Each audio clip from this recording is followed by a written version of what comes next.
Assalamualaikum warahmatullahi wabarakatuh. Kembali lagi bersama dengan aku Lila Priscina dalam channel YouTube yang akan memberikan banyak inspirasi, motivasi, wawasan dan pengetahuan yang mungkin akan berguna untuk kehidupan kamu. Jadi jangan lupa untuk mendukung aku dengan cara like, subscribe, komen dan like serta share sebanyak-banyaknya video aku. Kalau misalkan kalian memang merasa bahwa video aku ini berguna, sebanyak-banyaknya ke sosial media kalian.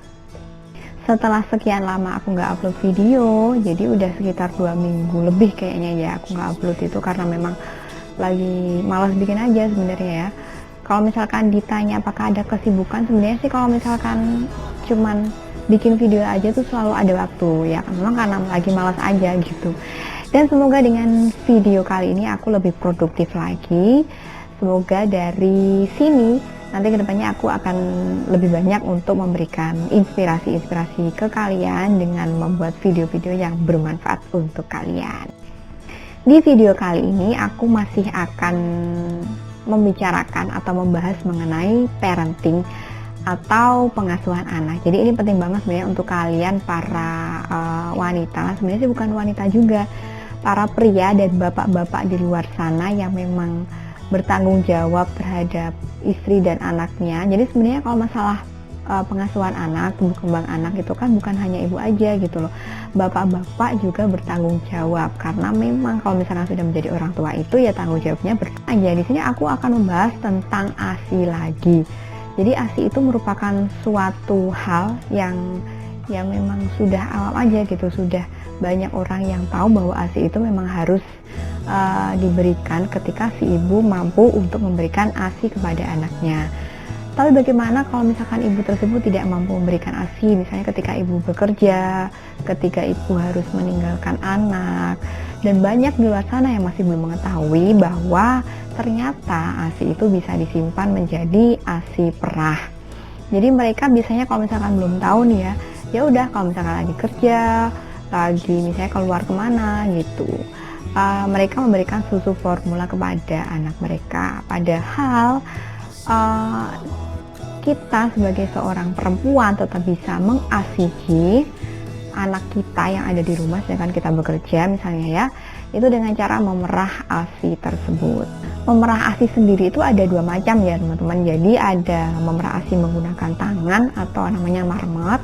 Ada juga teknik memerah ASI menggunakan pompa ASI atau biasa disebut dengan pumping. Jadi pumping itu adalah kegiatan di mana seorang wanita yang masih menyusui itu memerah ASInya menggunakan suatu alat khusus yang digunakan untuk memerah ASI gitu. Itu namanya adalah pompa ASI.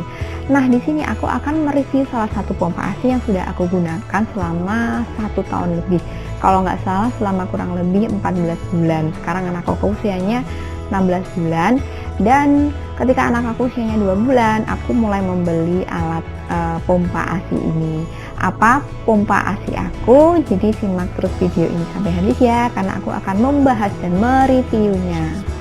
Jadi pompa ASI aku itu mereknya adalah ini dia, Pigeon Manual. Jadi aku pakai Pigeon Manual ini sejak anak aku usianya 2 bulan. Sebenarnya sih di bawah 2 bulan aku udah mulai memerah ASI. Cuman waktu itu aku menggunakan merek pompa ASI lain. Mereknya adalah Real Baby. Aku beli Real Baby itu ketika aku masih hamil sekitar 8 bulanan lah ya.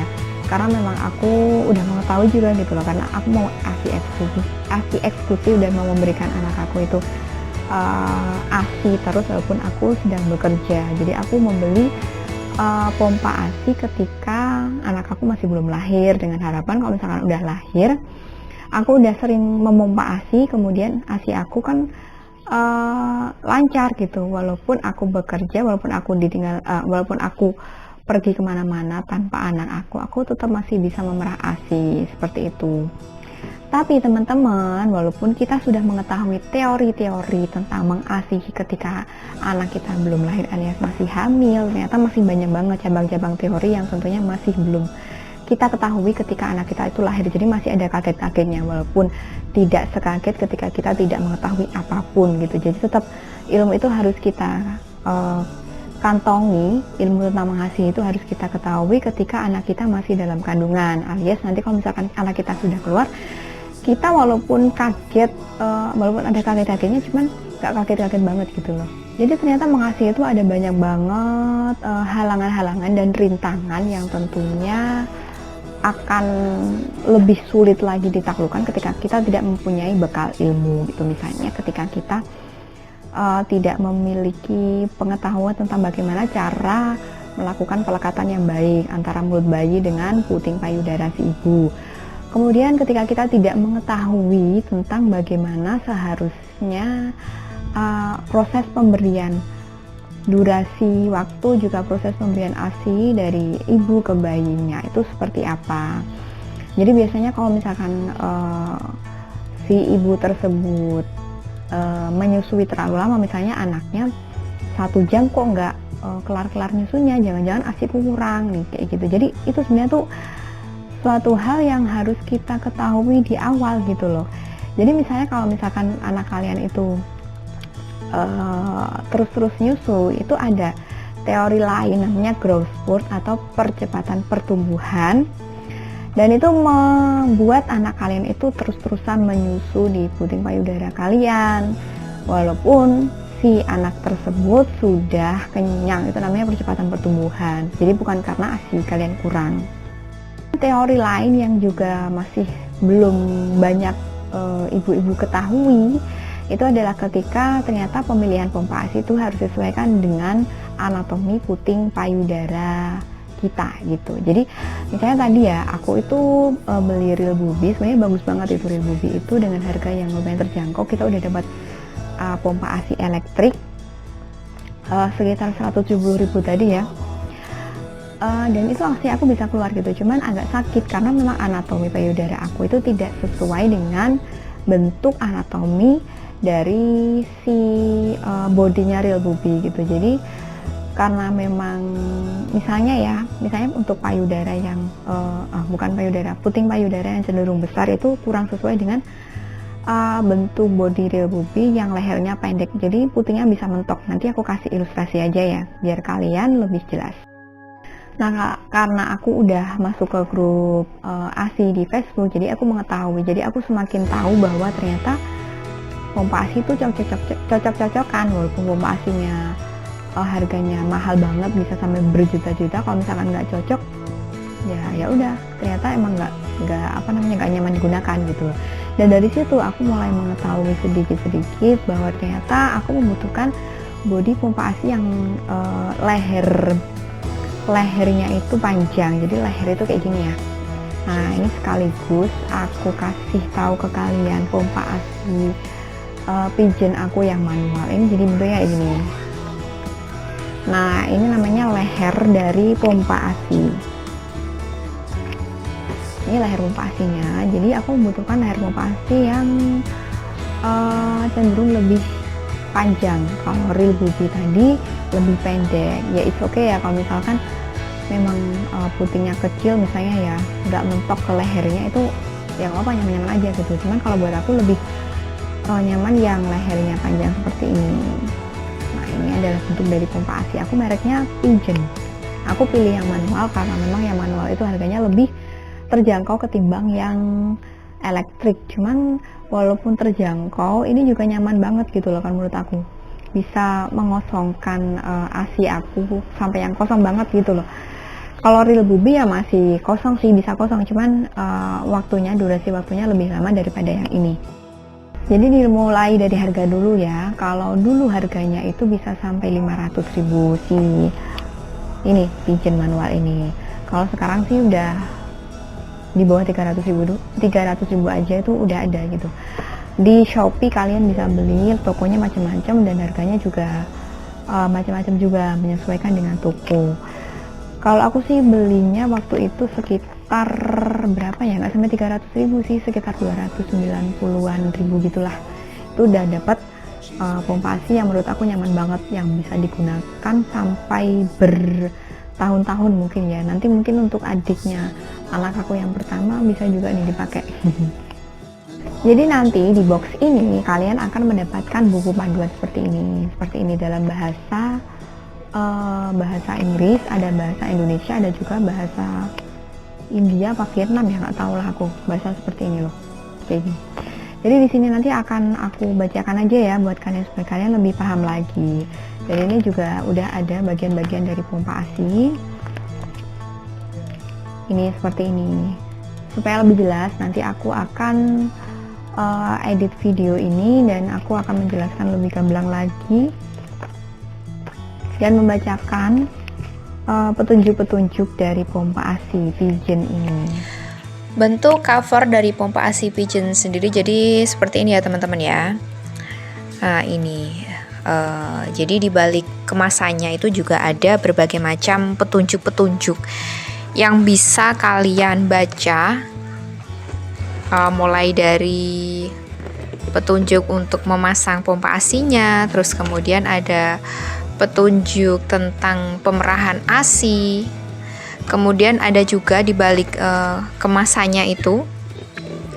Nah ini itu ada gambar pompa ASI Pigeon-nya. Kemudian ada langkah-langkah dalam memerah ASI yang benar.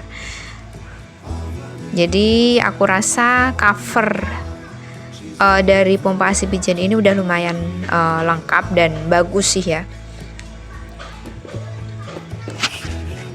Kemudian di dalam kemasannya sendiri pasti ada pompa ASI-nya juga ya. Cuman karena memang aku pakainya udah lama dan ini bukan unboxing ya, jadi ini video review.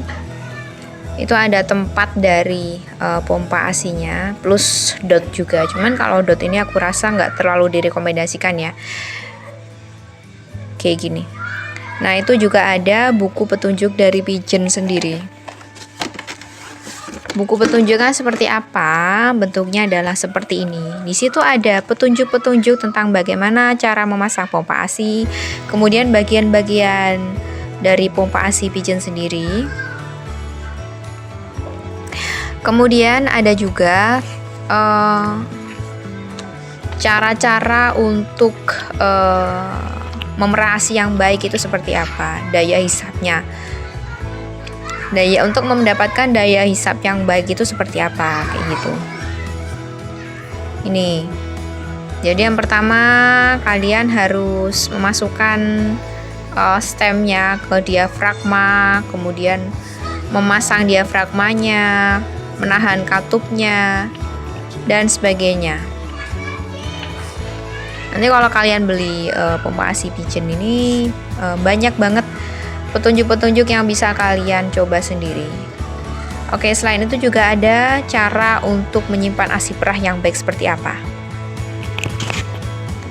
Untuk kelebihan dari pompa ASI Pigeon sendiri, yaitu tadi ya, daya hisapnya kuat walaupun aku pakai manual. Jadi nggak bikin terlalu pegel aja di tangan.